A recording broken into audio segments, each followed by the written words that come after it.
De rester fidèle au programme de Sénégal 7 l'actualité à temps réel mbokk yi nouveau numéro taxaw seetlu ci actualité réew mi di dalal kenn koo xam ne nag du gan ci kër gi miin ngeen ko ndax saa buñ ko soxlaa rek mu ñëw ànd ak ñun ngir waxtaanee tolluwaay réew mi Charles Faye lañ koy wax di taskatu xibaar di suñu doyen ku nu soppaloo allo kilifa gi ñu ngi am mbégte di la dalalati sa kër Sénégal 7 ngir waxtaanee tolluwaay réew mi. jërëjëf yaa Moussa fi suma kër la maa ngi lay fay di nuyu ñëpp ñoo xamante ni ñoo ñuy seetaan ak ñu fiy liggéey. alors donc dañuy ubbee waxtaan wi rek ak mbirum Madiambal Diagne alors tey que peut-on retenir tey ak ban ëllëg fi mbir yi toll ci ay. waaw lu ñu mën a wax dafa am loo xamante ni moom xëy na si wàllu politique lañ koy wax mais politique taxul ñuy wax lii dafa am loo xamante ni si wàllu justice la à partir du moment boo xamante Sénégal dafa def mandat d'arrêt international contre Madiambal Diagne bu ñu waree wax léegi demande d'extradition day fekk ñu situer ko bu ñu ko situer demande d'extradition bi bu amee kooku day jaar par le ministère des affaires étrangères bu Sénégal def ko ak nattaangoom boo xamante ne dëkk boobu bii muy France saisir ko pour que lettre justice bi jaar si ministère des affaires étrangères mun na àgg si justice française si boobu nag lay justice française di dawal lu mu war a dawal ga nag bu mu koy dawal taxul ñu extrader directement Madiambal déet day am loo xamante ne liggéey dinañ ko fa def dinañ ko woo loolu moo am woo nañ ko mu ñëw est-ce que moo demal boppam wala dañ ko woo loolu yëpp si ay wax lay nekk mais dafa am loo xam ne moo nekk si yoon te si yoon bi rek laa bëgg a yem yoon bi mooy que bu demee ba foofu ba ñoom ñu woo ko ba ñëw mu wax mu am audition bu fekkente ne audition am na woo nañ ko te ñu ne audition am na rek mooy que demande d'extradition bi jaar na dugg na bu dee loolu defe naa dugg na sinon du am demande d'audition donc audition boobu bu amee léegi nag lu si des est-ce que ñibbi na këram ñibbiwul këram liberté lañ ko jox wala liberté lañ ko joxul mooy qu'il reste à la disposition de la justice française kooku daanaka mun na am ñu retirer ko passeport ga mun na am ñu téye ko buñ ko téye mënatoo dem fenn kooku nag c'est à l'appréciation ñoom xaw ma lu ñu def mais dama lay jox possibilité yi à partir de ce moment moom bu taxawee il est à la disposition de la justice française léegi nag extradition bi est-ce que justice française dina ko dawal wala du ko dawal chambre d'accusation chambre bi mun na effectivement bu ko xool au nom des lois yoo xamante ne France daf ko ratifier sur le plan international xool les engagements de la France xool loo xamante ne moom la Madiambal wala les avocats de Madiambal mën na teg ci kaw table ba mun na décider ne waa Sénégal justice sénégalaise maa ngi leen di en tout cas maa ngi donner suite favorable à seen extradition mooy te loolu taxul bu joxe tam suite favorable extradition boobu am te si lu ma si jàpp mooy que non seulement loolu bu ko defoon bu doonte moom nangu na ko woon justice tubaab française bi gouvernement français par le biais de son ministre de son premier ministre ñoom en tout cas ñoo si liggéey par décret pour que Madiambal mun a être mis totalement à la disposition de la justice sénégalaise coow bi nag bëri na loolu il se peut aussi que maintenant il y a une boo demee ba si gouvernement français bu fekkante ne justice française nee na ok nous donnons acte pour suite favorable pour l'extradition loolu après ça devient gouvernemental ça devient politique ça devient diplomatique loolu beneen lecture kooku lecture bi politique lay nekk mun na am aussi que état du Sénégal si biir loolu yëpp parce que aussi dafa am ay enjeux fu mu ne nii bu ñu fàtte que tous les biens de Madiambal ont été saisis. Exactement. Ça veut dire que affaire bi bu naree dem ba kii politique tam mun na si dool ba nga xam ne état du Sénégal mun na ne bon extradition bi dama koy bàyyi puisque man téye naa lu may téye mais Madiambal faw nga dellu si bés sa dëkk sa réew faw nga dellu si te boo ñëwee mandat d'arrêt nga fiy fekk parce que boo nee cëpp Dakar donc il y a des lectures juridiques boo xam ne léegi la justice pour moi bu waxee audition am na rek pour man demande d'extradition baa ngi foofu lu si des nag c'est sur le tempo de la justice ak le tempo politique français. Ok, évolution par rapport à ce dossier du côté de Madiambal Diagne, un de ses avocats du nom de Vincent Bringart revient sur les détails de son interpellation et parle de caractère politique du dossier. Maintenant, on va parler de caractère politique du dossier. Baf ma dikkaat ci moom njàngat gi mu ci am après ñu xool noo ko déggee. Selon maître Vincent Bringart, avocat au barreau de Paris et membre du collectif des avocats de la défense joint par RFI, l'interpellation a eu lieu à la suite de la notification officielle du mandat par le parquet général de la cour d'appel de Versailles. Un débat a ensuite eu lieu pour déterminer si mon client devait être placé en détention provisoire ou bénéficier d'un contrôle judiciaire. La défense a soutenu que cette procédure judiciaire présente un caractère politique, ce qui a pesé dans la décision du magistrat de rejeter la détention provisoire au profit d'un contrôle judiciaire. Pour terminer, l'avocat dénonce une instrumentalisation de la justice. Nous avons fait valoir le risque inhérent à cette procédure dont l'inspiration est profondément politique. Peut-on parler de soubassement politique dans ce dossier de Madiambal Diagne? Si moi je soubassement politique, ça veut dire que moi-même je fais un jugement et que je considère que c'est politique. La poursuite contre Madiambal Diagne est politique. C'est ce que je ne vais pas faire parce que je n'en ai aucune idée ou aucune preuve. Parce que là, on est sur des preuves. N'oublions pas que l'avocat de Madiambal interprète et aussi défend son client, ce que je ne suis pas. Mon client, Madiambal, ce n'est pas mon client. Et que donc, mon technique, c'est sur des bases absolument politiques, le NUDEF lié contre. Il y a un rapport de la CENTIF. Maintenant, ce qu'on peut considérer, c'est que le rapport de la CENTIF, malheureusement, t'envoie tout de suite en prison, te place sous mandat de dépôt, nous yobul le mandat de dépôt. Lolo, benen discussion bo xamantene mën nañ ko tek sur la table parce que faut-il nécessairement nga dem en placement de dépôt dès qu'il y a un rapport compromettant de la CENTIF établi sur des milliards. Lolo benen discours là. Mais aujourd'hui, avocat bi lu mu wax ça n'engage que lui. Il ne faut pas oublier qu'il fait un travail qui est celui de défendre Madiambal Diagne. Est-ce que ce qu'il dit est une vérité d'évangile? Non, je dis c'est une défense. C'est une défense. Maintenant, il y a l'État du Sénégal qui poursuit Madiambal avec un mandat d'arrêt international sur lequel il s'appuie pour dire Madiambal, on a vu les chefs d'inculpation, association de malfaiteurs. Sénégal, les autorités sénégalaises peuvent tenir un discours tout ce qui est économie, justice, l'avocat politique, nous sommes sur des bases de défense. Ni d'y défendre ni d'y défendre le piège à éviter, c'est de dire surtout que c'est politique, ce n'est pas politique. Il va falloir que cela soit prouvé que c'est politique. Et pour prouver que c'est politique, mais à mon secret, il faut faire face. Il faut se rendre il faut être face à la justice et prouver que tout ce qui a été dit est faux. Mais mon ni sur la base comme ça, ah non, ça c'est politique, ça serait faire un jugement avant le jugement. Extradition ou pas, Taï, Madiambal, son dessein. Ah voilà, ça c'est une question importante parce que par exemple, l'État du Sénégal peut décider de retirer, affaire du l'État du Sénégal dit, écoute, moi ce qui m'intéresse c'est de saisir tous les biens. Manam, bien ou Madiambal,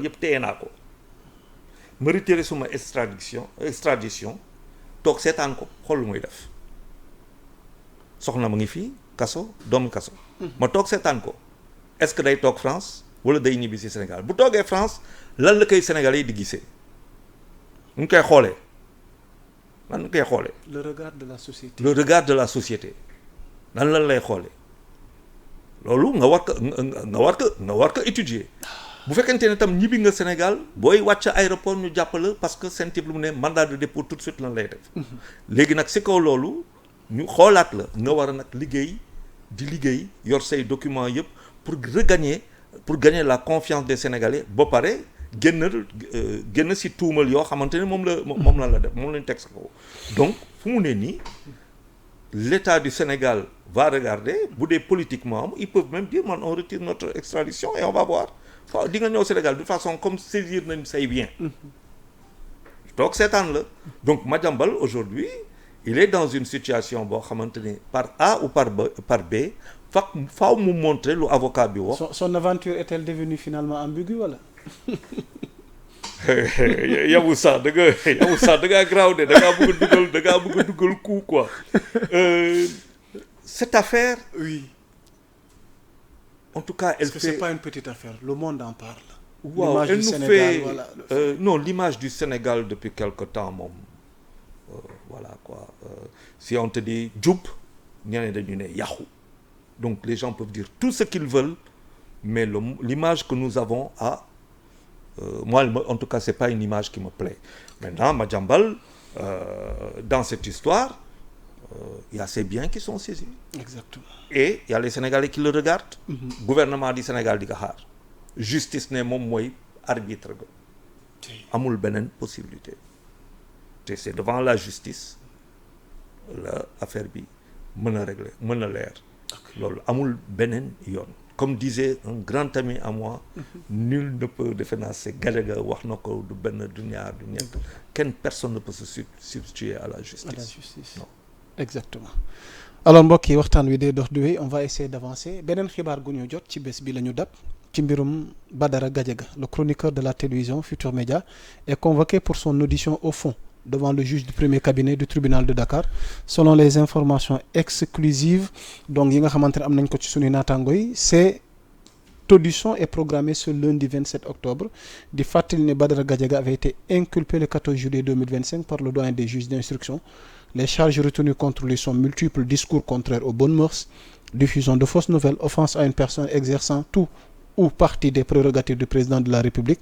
Il est également poursuivi pour violation des articles 80, alinéa 2, 254, 255 et 257 du Code pénal. L'article 257 en particulier réprime la réception, la sollicitation ou l'acceptation de dons, présents ou subsides en vue de mener une propagande susceptible de compromettre la sécurité publique.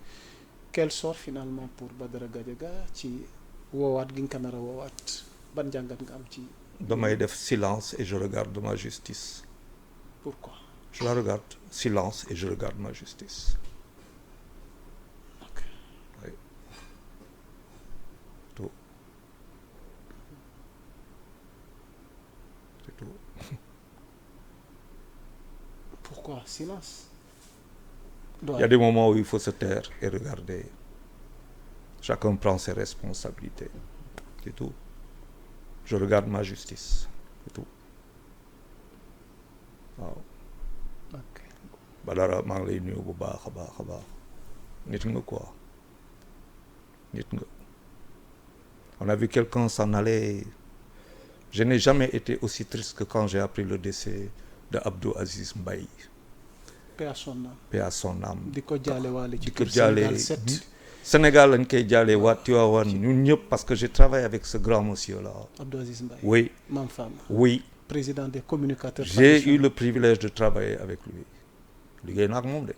loo ñu mën a fàttali ci moom. oh j'ai beaucoup appris ak moom. Abdou Aziz Mbaye. Ah oui organiser naa fi lamb ànd ak moom.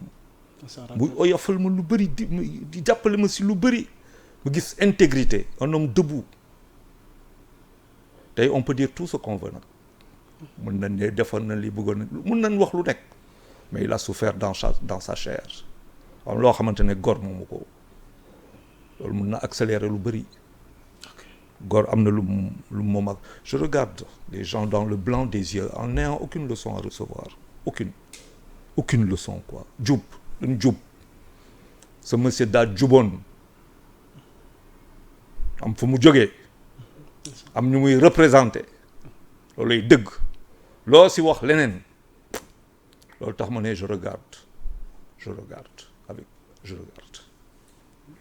on avance sur une autre question s'il te plaît. Ok on va essayer d'avancer ci beneen point d'actualité gu ñeel mbirum Pape Malick Ndour mi nga xamante ni ñenn ñi jàpp nañ ni fi mu ne nii Ayib Daffé ak yeneen kilifa yi nga xam ne ñoom ñoo ne ci Pastef jàpp nañ ni li mu def daal atteinte à la sûreté de l'État la ay kaddu discours la yoo xam ne c'est anticonstitutionnel ndax war na mën a taxaw ci digg penc mi di yëkkati ay kaddu naan dañuy renverser régime gi fi nekk indi transition daal day jiital ki nga xamante ni moom mooy Macky Sall.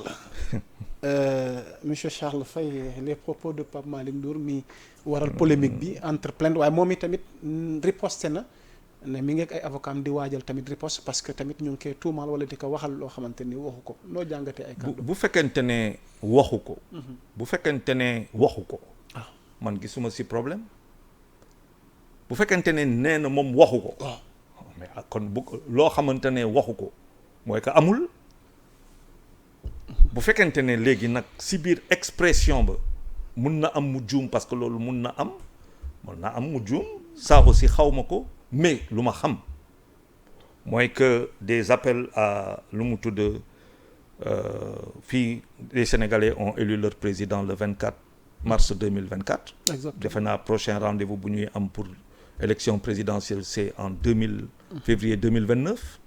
élection bu di ñëw c'est 2027 ce sont les locales. moom la ñu yor gisuma leneen loo xamante ne day def que nga am gouvernement de transition. gouvernement de transition bu waree am mais kooku chef de l'État avec son premier ministre ñoo koy décider gisuma kan moo ko mën a décider ci biir réew bi du dëgg donc pour man c'est ça léegi bu fekkente ne il y a un appel qui a été fait à l'insurrection ce serait grave mais est-ce que appel boobu am na loolu tax mu woo ay avocat am xëy na waa kon ne lu ñuy wax nii duñ may wax loo nii waxuma ko mais ça quand encore une fois c'est des choses yoo xamante ne ñu ngi koy dégg fii bon j'ai pas entendu affaire boobu wax dëgg yàlla Yamoussa dégluwuma ko quoi suivriwuma ko ba xam vraiment ci actualité wax bi c'est-à-dire waxam quoi moom fu mu ko waxee kaddu gi wax dëgg yàlla dégluwuma ko donc bëgguma si wax loo xamante ne daf may damay juum mais lu ma mën a xam daal lu mën a jàpp mooy que bu fekkente ne wax lu niroo loolu wala wax na loolu du woon kaddu yoo xamante ne kaddu yu tegu si yoon la kooku maintenant nan bu ne moom waxu ko waaw on verra bien.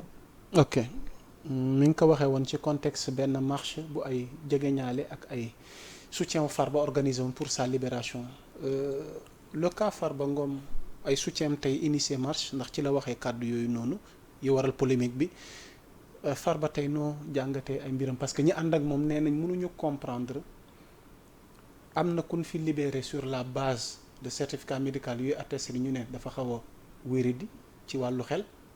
kaaw Azura Fallou ñu ne Farba ay demande de liberté provisoire ndax certificat médical expertise médicale ñu daal koy rejeté xalaat la ci ñi jege waa Farba mais yow tey lan mooy sa jàngate ci kaaw Farba loolu laal wax loolu yëpp c'est regarder la justice dans le blanc des yeux damay xool la justice parce que xam nga tey non attends dafa am loo xamante ne lu ma la laaj rek nga ne da ngay non attention waaw attention tu sais dañu nekk ci jamono boo xamante ne nit ñi dañu foog ne que booy wax àndatul ak mesure. ok ça c'est totalement c'est ça qui fait que n'importe qui dit n'importe quoi faisant de nous des gens on devient n'importe qui c'est pas possible on peut pas continuer comme ça le Farba Ngom il est dans les liens de la détention ñu yóbbu ko pavillon spécial du dëgg pavillon spécial la nekk ñu ko fay administrer ay soins dégguma fi kenn gisuma fi kenn ku ma ne pavillon spécial est-ce que soins yu ñu ko fay administrer dafa jaar yoon de la même manière que les soins qu'on administre à des justifiables j'ai rien entendu de ce genre ñu ne faw ñu libérer ko si kaw lan na ko war a libérer sur des conditions qui sont comme ça mais c'est de dire à la justice comment elle doit marcher maintenant c'est comme ça on va dire à la justice comment je la regarde la justice comment elle va marcher donc aujourd'hui des gens demandent la libération de Farba Ngom.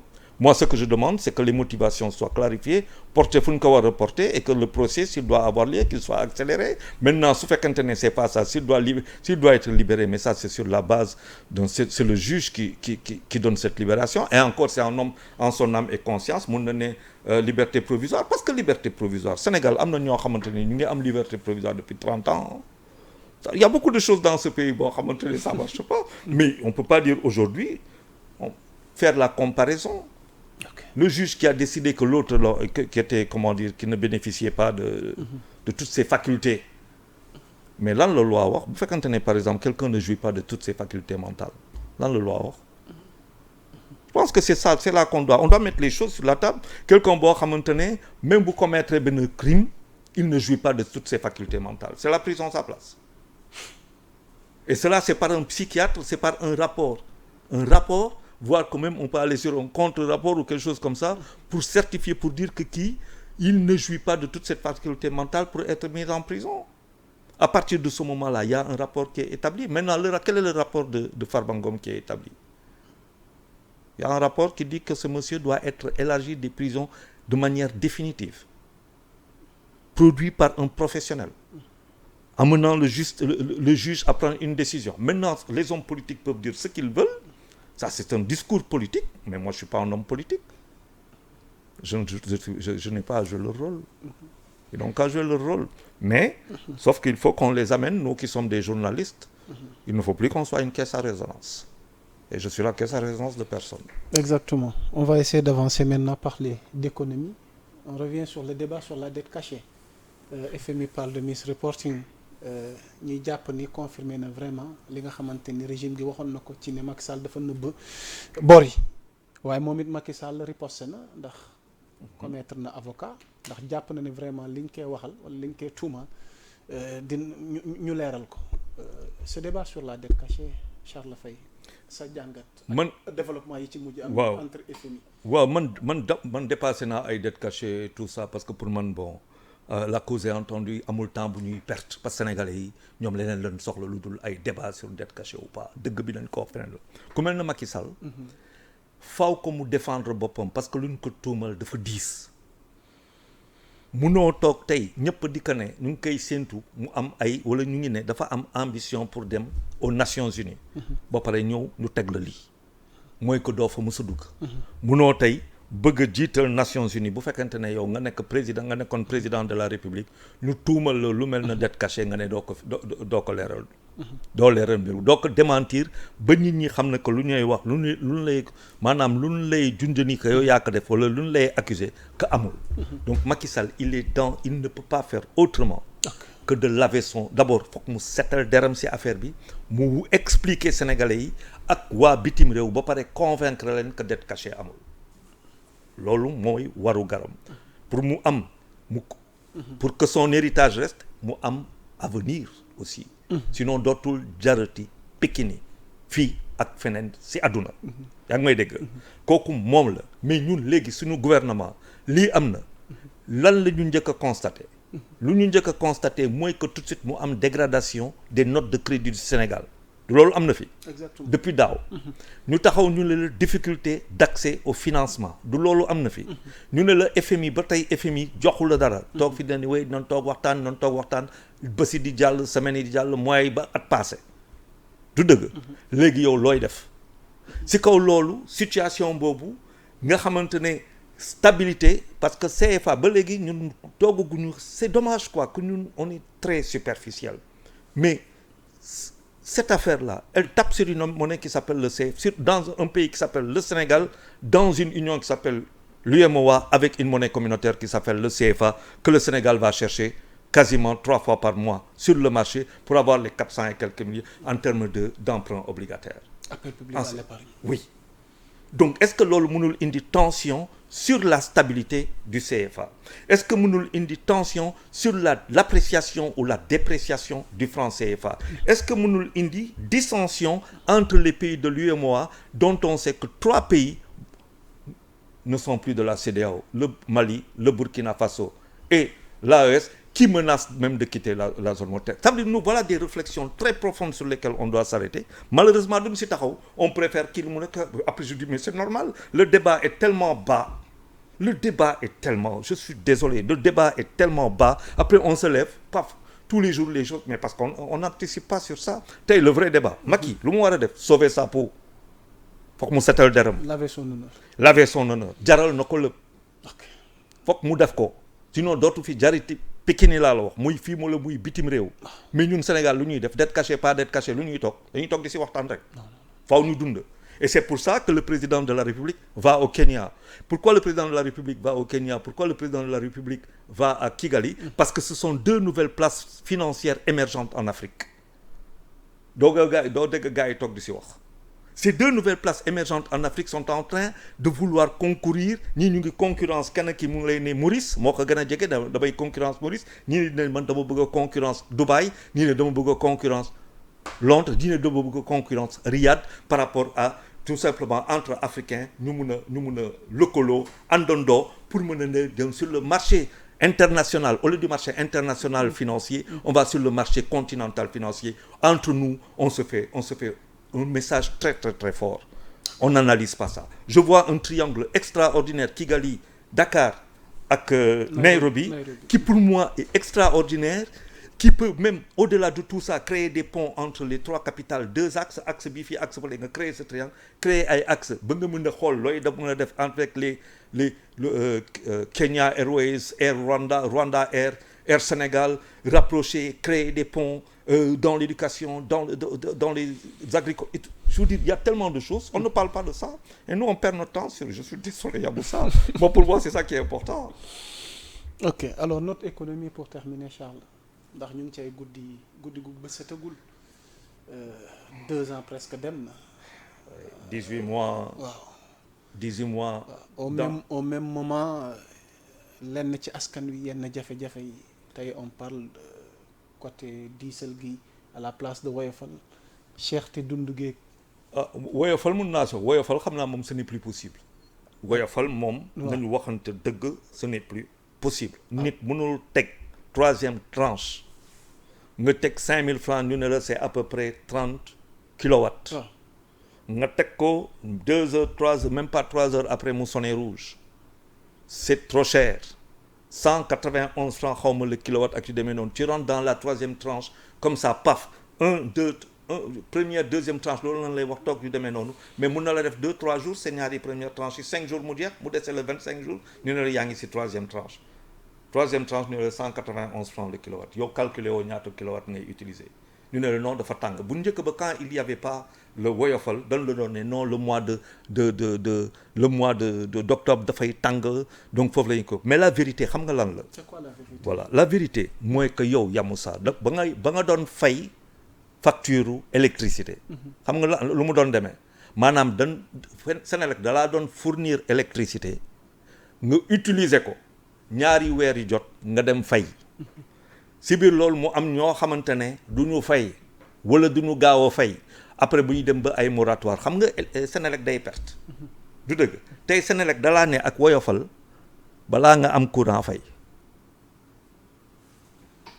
boo fayul doo am courant. boo fayul doo am courant mais déjà loolu Senelec fu muy gagner mooy désengorgement au niveau de ses caisses ñi waroon ñëw toog si caisse yi. toog lu yàgg ci kees yi xaar bi attente bi ak yu demee noonu retard yi xaalis bu mu doon perte dootu ko perte ti parce que désormais yow da ngay jënd sa courant avant comme téléphone boo tegee sa crédit munoo woote boo amul crédit. donc munoo am courant boo amul crédit courant. mais su kaw loolu et on te facture des prix à 191 francs nga foog ne Sénégal tey 191 194 francs le kilowatt loolu sénégalais antan na ko moi tu sais combien je paye. moi suma dernière facture j'ai des factures mun naa c'est dommage mun naa la ko woon après maa ngi ko yor suma téléphone naa la ko woon après je paye 500 et quelques mille tey sur rien que sur lu mu tudd rien que sur woyofal je suis à 300 000 francs le mois loolu c'est soutenable ça. nga bëri appareil sa kër. ban appareil nga ñëw kër ga indi leen équipe ngeen filmer moo gën a yomb parce que boo ko waxee ni kenn du la gëm Odorico Gaston Madera mun na am nag tur boobu tam ñu ne turu ngeew la. Bon, je sais pas, mais sur ma facture, c'est pas ça. Fixer le prix par la tête du client. Je sais pas, je sais que pour aller à Gorée, je sais pas, moi je sais pas. Mais je veux dire, c'est trop cher. Le coût de production est cher, toutes les entreprises se plaignent, tout le monde se plaint. Ça veut dire, le Sénégal marche sur la tête de ce point de vue. Regarde bien ta facture. Tu regardes première tranche, deuxième tranche, tu regardes la 3e tranche. Tu passes de 10 francs, 71 francs à 190 francs. C'est multiplié par combien? C'est multiplié quasiment par 3. C'est plus que 2. Et tu ne sais pas, on commence à utiliser au bout de 5, 6, 7 jours, dès que toute la facture que tu fais, c'est comme nous appliquer la TVA. Mais dans les hôpitaux, c'est difficile quand tu veux tes soins. C'est très difficile. Et puis sur le retour par contre, le retour de service, tu attends, tu ne l'as pas. C'est pas c'est réel. C'est réel. Alors dañuy bëgg a jeexal kilifa gi xam naa tey moom duñ la téye lu yàgg dafa am livre gu fi Macky Sall bindoon l'Afrique au cœur ñu jot xibaar comme quoi que le livre de Macky Sall introuvable dans les librairies de Dakar mu mel ni nag mujj na doon benn mystère wàccuma sur le terrain nag xibaar yu ñu jot la. bu amee tamit. yow lan moo ci man yëgguma fuñ ko tere de yëgguma tere vente livre bi Sénégal dem na ba gis naa sax defe naa le ministre de la justice yor livre gi am na benn photo mu téye ko donc gisuma je ne suis pas au courant que le livre en tout cas yëgguma que livre bi ñu tere ko Sénégalais yi lire ko mais je conseille aux Sénégalais de le lire waaw parce que aussi lire est une chose être d'accord ne pas être d'accord ça c'est autre chose mais lire day baax. waaw xam naa tey moom ci loolu la ñuy daanelee mbokk yi amoon nañ mbégte dalal ko sunu soppeek bopp la sunu doyen la di sunu kilifa monsieur Charles Faye alors tàggoo bu dul tàggatoo ñu lay séntu nag xam naa semaine prochaine rek bu la ko temps bi mais rek boobaa ñu gën a mën a yaatal. dinañ xool xam nga ñëw fi yombul. ñëw moom dama bëgg ñu teel a jël matuwaay. ñëw fi moom wax dëgg yàlla ñëw fi yombul parce que dama ñu ngi lay masawu ci loolu tamit ñëw fi yombul quoi. et puis problème c'est que yow da nga maa bëgg a teg choc ba pare gars yi di non dafa metti te léegi paala foog may repos tuuti. en tout cas di jaajëfal bu baax a baax. jërëjëf l'actualité est en continu sur Sénégal 7 d'ici là portez-vous bien jaa ngeen jëf asalaam.